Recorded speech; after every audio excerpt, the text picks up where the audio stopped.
नमस्कार दोस्तों।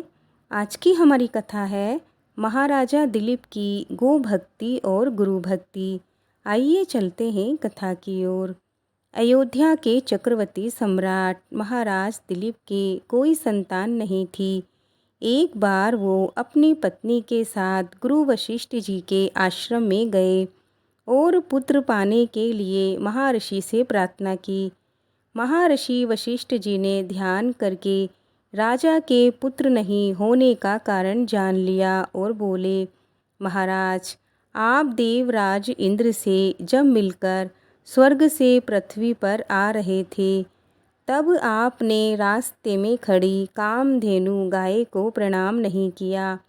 शीघ्रता में होने के कारण आपने कामधेनु को देखा तक नहीं। कामधेनु ने आपको श्राप दे दिया है कि उनकी संतान की सेवा किए बिना आपको पुत्र नहीं होगा। महाराज दिलीप बोले, गुरुदेव, सभी गायें कामधेनु की संतान है। गो सेवा तो सबसे बड़े पुण्य का काम है। मैं गायों की सेवा जरूर करूँगा। गुरु वशिष्ठ जी ने बताया, मेरे आश्रम में जो नंदनी नाम की गाय है, वह कामधेनु गाय की पुत्री है। आप उसी की सेवा करें। महाराज दिलीप सवेरे ही नंदनी के पीछे पीछे वन में गए। नंदनी जब खड़ी होती तो वो खड़े रहते, वह चलती तो उसके पीछे पीछे चलते। उसके बैठने पे ही राजा दिलीप बैठते और उसके जल पी लेने पर ही जल पीते। वह उसके शरीर पर एक मक्खी तक बैठने नहीं देते थे। संध्या के समय जब नंदनी आश्रम को लौटती तो उसके पीछे पीछे महाराज लौट आते। महारानी सुदक्षिणा उस गो की सायंकाल प्रातःकाल पूजा करती थी। रात को उसके पास दीपक ज्योति थी और महाराज गौशाला में गाय के पास भूमि पर ही सोते थे।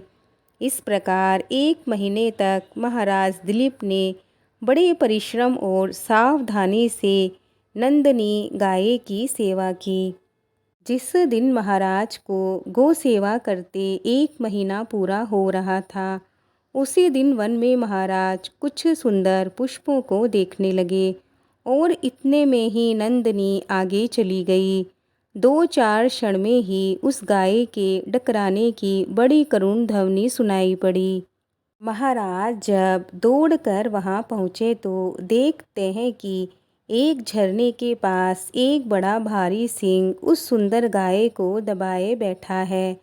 सिंह को मारकर गाय को छुड़ाने के लिए महाराज ने धनुष चढ़ाया, किंतु जब तरकस से वाण निकालने चले तो दाहिना हाथ तरकस में ही चिपक गया। आश्चर्य में पड़े महाराज दिलीप से सिंह ने मनुष्य की भाषा में कहा, राजन, मैं कोई साधारण सिंह नहीं हूँ, मैं भगवान शंकर का सेवक हूँ। अब आप लौट जाइए। जिस काम के करने में अपना बस ना चले, उसे छोड़ देने में कोई दोष नहीं होता। मैं भूखा हूँ, ये गाय मेरे भाग्य से ही यहाँ आई है, इससे मैं अपनी भूख मिटाऊंगा। महाराज दिलीप बड़ी नम्रता से बोले, आप भगवान शंकर के सेवक हैं, इसीलिए मैं आपको प्रणाम करता हूँ। सप्त पुरुषों के साथ बात करने तथा थोड़े क्षण भी साथ रहने से मित्रता हो जाती है। आपने जब कृपा करके मुझे अपना परिचय दिया है, तो मेरे ऊपर इतनी कृपा और कीजिए कि इस गो को छोड़ दीजिए और इसके बदले में मुझे खाकर अपनी भूख मिटा लीजिए। सिंह ने राजा को बहुत समझाया। एक गाय के लिए चक्रवर्ती सम्राट को प्राण नहीं देने चाहिए। वो अपने गुरु को हजारों गायें दान कर सकते हैं और जीवन में हजारों गायों का पालन तथा रक्षा भी कर सकते हैं। किंतु महाराजा दिलीप अपनी बात पर दृढ़ बने रहे। एक शरणागत गो महाराज के देखते देखते मारी जाए, इससे उसे बचाने में प्राण देना उन्हें स्वीकार था। अंत में सिंह ने उनके बदले गाय को छोड़ना स्वीकार कर लिया। महाराज दिलीप मन ही मन सोच रहे हैं अब सिंह उनके ऊपर कूदेगा और उन्हें फाड़ कर खा जाएगा, परंतु उनके ऊपर आकाश से फूलों की वर्षा होने लगी। नंदिनी ने उन्हें मनुष्य की भाषा में कहा, महाराज आप उठिए, यहाँ कोई सिंह नहीं है, यह तो मैंने आपकी परीक्षा लेने के लिए एक माया दिखाई है। अब आप पत्ते के दोने में मेरा दूध निकाल कर पी लीजिए, आपके गुणवान तथा प्रतापी पुत्र होगा। महाराज उठे, उन्होंने उस कामधेनु गौ को प्रणाम किया और हाथ जोड़कर बोले, माता आपके दूध पर पहले आपके बछड़े का अधिकार है, उसके बाद बचा दूध गुरुदेव का है। आश्रम लौटने पर गुरुदेव की आज्ञा से ही मैं थोड़ा सा दूध ले सकता हूँ। महाराज की गुरु भक्ति तथा धर्म प्रेम से नंदिनी और भी प्रसन्न हुई।